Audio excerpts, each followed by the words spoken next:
자, 우리 1과목 2장에 해당되는 데이터 가치와 미래 파트라고 할 수가 있고 전체 5개의 소제목으로 구성이 되어 있다 할 수가 있겠습니다. 자, 여러분 ADS-B 시험 준비를 임하면서 여러분에게 간략한 학습 방법 설명드린다 할 수가 있겠습니다. 우리 교재는 2권으로 구성이 되어 있고 우리 유튜브 무료 강의는 제2권에 해당되는 시험에 나오는 핵심 요약정지 넘버링 185개로 구성이 되어 있다 할 수가 있겠어요. 자, 우리 이론 파트 1권에 보시면 해당되는 내용, 이론과 관련된 기출문제 다 연계가 되어 있다 할 수가 있겠습니다. 따라서 여러분 부담 없이 이론 파트를 한번 쭉 읽고 나신 다음에 기출 유형 확인해 볼 수가 있어요. 그럼 어떤 이론 파트가 중요한지 여러분 다 느껴보실 수가 있습니다. 그 다음 우리 해당되는 유튜브 강의를 들으시면 훨씬 더 이해 폭이 높여진다는 것도 강조해서 말씀드린다 할 수가 있겠습니다. 자, 우리 강의 유튜브 무료 강의로 진행한다 할 수가 있고 빠른 시간 내에 최단 기간 내에 학습 요약 포인트를 학습하는 무료 강의라는 것도 강조해서 말씀을 드리도록 합니다. 자, 넘버링 21번의 빅데이터의 특징 우리 3V라고 하게 되죠. 볼륨 데이터의 크기를 의미합니다. 두 번째는 버라이어티 데이터의 다양성, 정형과 반정형, 비정형 데이터를 의미한다 할 수가 있겠습니다. 세 번째는 벨로시티 속도입니다. 자, 데이터는 경우에 따라서 스트링 방식 실시간 분석할 필요도 있고 데이터를 일정 주기별 모아서 처리해야 되는 배치 타입 역시 가능하다는 거. 이와 같은 특징을 갖고 있는 거 빅데이터의 특징이라는 거. 하지만 너무 많이 출제가 되었던 문제이기 때문에 최근 가중치 문항으로서는 낮다는 것도 말씀드린다 할 수가 있겠습니다. 자, 22번 빅데이터에 등장하게 된 결정적 요인이라 할 수가 있고 첫 번째 기술적 파트에서는 클라우딩 컴퓨팅 활용이라 할 수가 있겠습니다. 자, 클라우딩 컴퓨팅이라는 것은 인터넷 기반의 클라우딩이라고 할 수가 있겠죠. 이로 말미암아 데이터를 저장하는데 다른 말로 대용량 데이터를 저장하는데 저장 비용에 있어서 경제성을 확보해낼 수 있다 할 수가 있겠습니다. 따라서 만약에 우리 시험 문제에서 빅데이터가 등장하게 된 결정적 요인 한 가지를 꼽자면 여러분 클라우딩 컴퓨팅이라고 답안 체크를 해주시면 된다 할 수가 있겠습니다. 또 하나 새로운 분석 기술 또는 처리 저장 기술의 발달로 인해서 빅데이터가 등장하게 된 요인이라 할 수가 있고 또한 인재 조직에도 변화가 있다 할 수가 있겠죠. 그만큼 데이터 사이언티스트의 역할이 높아진다 할 수가 있겠습니다. 다음 23번 빅데이터 출현 배경 세 가지로 요약해 볼 수 있고 우리 시험에서는 세 가지, 네 가지로 분류하게 되는 거, 카테고리로 분류하게 되는 건 무조건 객관형 출제 가능성이 있다고 예상해도 틀린 말은 아니라 할 수가 있겠습니다. 자, 첫 번째는 산업계에서 양질의 전환 법칙이다. 양질의 전환 법칙이라는 것은 데이터가 특정 양이 증가를 하게 되면 질적 비약을 이룬다는 의미라고 할 수가 있고 특정 기업에서 데이터를 많이 보유할수록 그것이 결국 비즈니스 이익으로 연결됨을 확인할 수가 있습니다. 두 번째, 학계에서는 유전자 프로젝터와 같은 대용량 빅데이터를 다루는 경우가 많아진다는 것라고 할 수가 있습니다. 세 번째는 관련 기술의 발전이라고 할 수가 있겠죠. 따라서 우리 시험에서는 빅데이터의 출현 배경인 거 아닌 걸 물어보는 문제 대표적인 정형화된 출제 패턴이라고 할 수가 있겠습니다. 다음은 24번 빅데이터의 기능이라고 할 수가 있겠습니다. 첫 번째 넘버링, 작은 넘버링 1, 2번은 자, 빅데이터는 산업혁명 또는 원유에 비유된다. 그만큼 산업의 동력원으로서 역할을 의미한다 할 수가 있고 우리 시험에서는 작은 넘버링 3번과 4번이 출제된다 할 수가 있겠습니다. 빅데이터는 렌즈에 비유한다죠. 렌즈는 현미경의 렌즈를 의미한다 할 수가 있겠습니다. 자, 현미경의 렌즈는 동물과 식물의 메커니즘을 발견하는 역할을 하게 되죠. 예를 들자면 사례도 중요한데요. 우리 구글의 앵그램 뷰어를 보게 되면 특정 미국이라는 나라가 언제 단복수가 바뀌는지 확인해 볼 수가 있겠죠. 이와 같은 메커니즘의 원인을 밝혀낼 수 있다. 바로 렌즈의 기능이라는 거 연계해서 여러분 이해하시면 되겠습니다. 자, 네 번째는 빅데이터는 플랫폼에 비유한다 할 수가 있겠어요. 플랫폼의 정의 우리 시험 문제 출제 포인트라 할 수가 있고 자, 공동 활용의 목적으로 만들어진 유무형의 구축물 바로 플랫폼의 우리 시험의 정의라 할 수가 있겠습니다. 대표적 사례 바로 페이스북 통해서 여러 가지 비즈니스 모델이 만들어지게 되죠. 따라서 이와 같은 거 플랫폼의 역할을 한다는 거 중요한 작은 넘버링 3, 4번 출제 포인트라고 할 수가 있겠습니다. 다음 25번의 빅데이터가 만들어낸 본질적인 변화라고 할 수가 있겠습니다. 첫 번째는 정보의 사전 처리에서 사후 처리 시대로 바뀌었다 할 수가 있겠습니다. 사전 처리라는 것은 특정 형태, 원하고자 하는 정보 또는 포맷된 형태라 할 수가 있겠죠. 하지만 데이터를 저장하는 데 큰 부담이 없기 때문에 모든 데이터 다 처리하게 되는 거 사후 처리라고 표현한다 할 수가 있겠습니다. 자, 두 번째는 표본조사에서 전수조사예요. 1번과 같은 맥락에서 우리 일반적으로 모집단의 일부를 샘플링해서 그 표본 통계량을 가지고 모집단의 특성을 파악하는 거 바로 표본조사의 특징이라고 한 반면에 자, 우린 그럴 필요 없어. 모든 데이터를 가지고 거기서 의미 있는 정보를 추출하는 거 바로 전수조사라고 하게 되죠. 이와 같은 변화 발생한다 할 수가 있겠습니다. 자, 세 번째는 질보다 양이에요. 대표적 사례도 중요한데요. 구글의 번역 바로 대표적인 3번 보기 양이라고 할 수가 있겠습니다. 예를 들자면 구글의 번역기 물론 오류도 있겠죠. 하지만 이와 같은 대용량 데이터가 올바른 번역이고 아주 소수가 오류가 있다면 이와 같은 대용량 올바른 번역이 좀 더 정확성을 높여준다는 개념이라 할 수가 있겠습니다. 자, 네 번째는 인과관계에서 상관관계예요. 인과라는 것은 원인과 결과, 영향력을 파악하는 거라고 한다면 굉장히 실험 설계, 복잡한 과정이 필요한 반면에 상관관계라는 것은 단순하게 두 관계, 변수의 영향성, 관계성을 파악하는 거. 예를 들자면 비가 오는 날 특정 제과점에 단팥빵이 많이 팔린다는 것, 바로 상관관계라고 할 수가 있겠죠.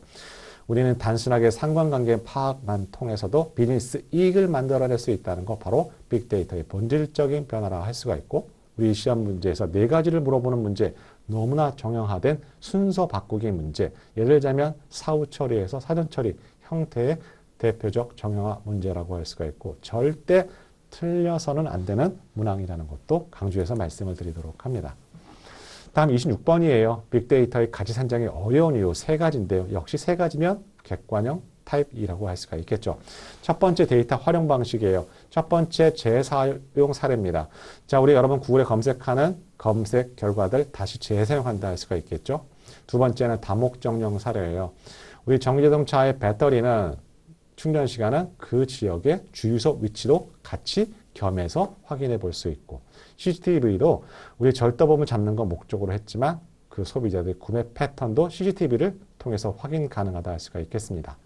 세 번째는 재조합 사례예요. 우리는 매시업 또는 단말로 매핑이라는 단어를 쓴다 할 수가 있고요. 휴대전화의 전자파와 가용 내종의 관계를 있는지 이렇게 조합해서 검증을 해본다라고 생각하시면 되겠습니다. 자, 두 번째는 데이터가 기존에 없던 가치 창조를 만든다라고 할 수가 있겠습니다. 우리 아마존의 킨들의 전자책을 보게 되면 어느 순간 독자가 책을 읽고 다음에서 연결해서 보게 되는지 그 텀을 안다고 해요. 그러면 재미가 없으면 책을 안 읽겠죠. 그 지점에서 저자는 피드백이 가능하다는 거 특징을 갖고 있습니다. 자, 이와 같은 것들 가치 선정이 어려운 이유 중에 하나라고 할 수가 있습니다. 세 번째는 분석 기술의 발달이에요.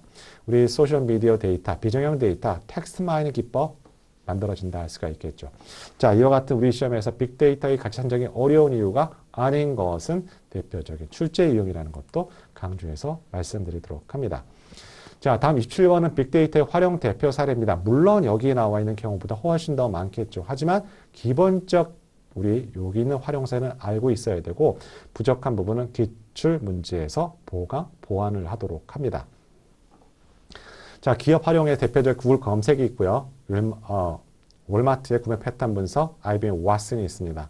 물론 정부에서는 뭐 환경 탐색, 상황 분석 여러 가지 모니터링을 하게 되고요. 개인 활용에서는 정치인의 소셜 미디어 또는 가수 팬들의 청취 분석 대표적 활용 사례라는 거 여러분 정리하시면 되겠습니다.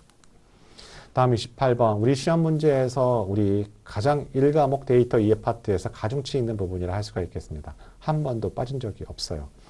첫 번째는 연관규칙 학습이라고 할 수가 있겠습니다. 여기 중간에 오타가 있는데요. 자, 여러분 교재는 똑바로 돼 있을 겁니다. PT를 작성하다 보니까 중간에 하나가 빠졌네요. 자, 여러 변수 간에 올바른 표기네요. 자, 여러 변수 간에 주목할 만한 상관관계가 있는지를 찾아내는 방법 바로 연관규칙 학습이라고 할 수가 있겠습니다. 자, 해당되는 파3 데이터 분석 파트에 다시 자세하게 등장한다 할 수가 있고 자, 사례가 중요합니다. 마트에서 상관관계가 높은 상품을 함께 진열하는 거 바로 연관규칙 학습이다. 자, 두 번째 유형 분석 또는 분류 분석이라고 하게 되고 사용자가 어떤 특성을 가진 집단에 속하는가와 같은 거 사례도 알고 있는 거 중요하다 할 수가 있겠습니다.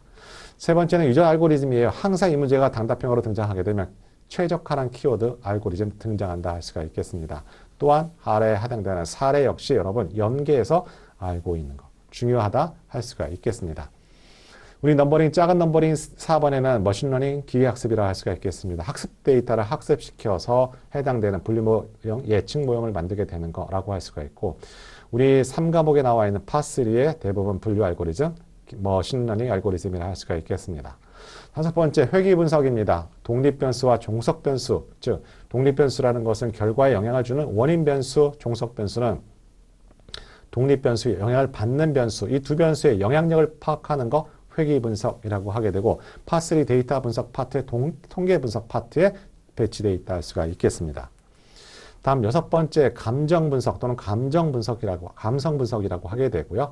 예를 들자면 새로운 환불 정책에 대한 고객의 평가는 어떤가를 알고 싶을 때 많이 활용된다 할 수가 있겠습니다. 아무래도 우리 언어 중에서는 좋고 나쁨을 구분하는 언어, 형용사적 언어가 등장한다 할 수가 있겠죠. 따라서 이와 같은 비정의 데이터를 기반을 통해서 새로운 제품이 출시됐을 때 세상 사람들이 그 제품에 대한 선호도가 높은지 낮은지를 확인해 본다 할 수가 있겠습니다. 다음 일곱 번째는 소셜 네트워크 분석, XNA 분석이라고 하게 되고, 해당되는 영향력 있는 사람을 파악하는 거라고 여러분 기억하시면 되겠죠. 따라서 우리 시험에서 빅데이터 활용 테크닉 기법 어느 것이 나와도 이상할 것이 없다는 거 강조해서 말씀드리도록 하고, 우리 앞전 직전에 35회 때는 유전 알고리즘이 등장한다 할 수가 있겠습니다. 따라서 36회 시험에서는 감정 분석 또는 소셜 네트워크 분석이 나올 가능성이 상당히 높다고 말씀드릴 수가 있겠습니다. 자, 29번 역시 28번과 더불어 우리 1과목에서 거의 어느 것이 더 가중치가 높은지 가름할 수 없을 정도로 높은 출제 빈도를 갖고 있는 주기적 패턴 문학이라는 거 다시 한번 강조해서 말씀드리도록 합니다. 자, 빅데이터 시대 위기 요인과 통제 방안 서로 상호를 연결하는 부분이라 할 수가 있고, 첫 번째 위기 요인 사생활 침해라고 할 수가 있겠죠. 자, 우리 주변에 너무 많은 IoT, 센서들을 존재하게 되고 M2M도 존재하게 되죠. 자, 이와 같은 걸 통해서 또는 넷플릭스에 여러분 영화를 선정하는 거에 따라서 그 사람이 누구인지도 특정화시킬 수 있는 알고리즘이 있다고 합니다. 자, 이만큼 사생활 침해가 됐으니까 어떻게 통제할까요? 그동안에는 내 정보를 제공한 사람의 동의를 해줬지만 이제 내 정보를 사용한 사용자가 책임을 져야 된다. 통제 방안이라고 생각하시면 되겠습니다. 자, 두 번째는 책임 원칙의 훼손이라고 할 수가 있겠죠. 자, 우리는 민주적 통제 절차에 따라서 아웃풋이 만들어져야, 즉 결과를 행동이 나와야지만 페널티를 주는 건 당연한데, 아무리 우수한 알고리즘이라도 예측해서 그 사람을 페널티를 주게 되면 굉장히 심각한 문제가 발생할 겁니다. 따라서 이와 같은 통제 방안, 책임 원칙에 따라 우리는 규칙을 지켜야 된다. 책임 원칙을 강화하는 것, 통제 방안이라고 할 수가 있겠죠.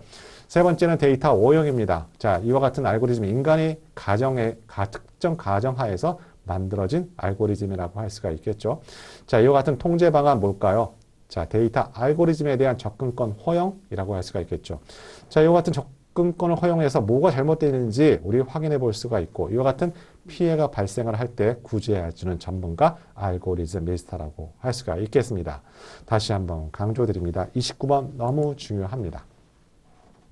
30번 데이터 3법이라고 할 수가 있고, 데이터 경제 활성화를 위한 데이터 3법 여러분이 알고 있는 것 중요하다 할 수가 있겠죠. 우리 최근에 빅데이터 분석 기사 필기 파트에 해당되는 대표적 객관형 문제라고 할 수가 있고, 바로 개인정보보호법, 정보통신망법,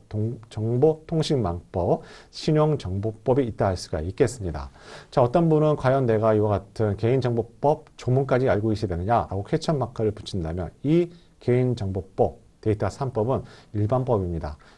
특히 개인정보법 같은 경우에는 여러분 공공기관 재직자이거나 일반 회사에 재직하더라도 반드시 이수해야 될 필수 이러닝 과정이라는 것도 강조해서 말씀을 드리도록 합니다.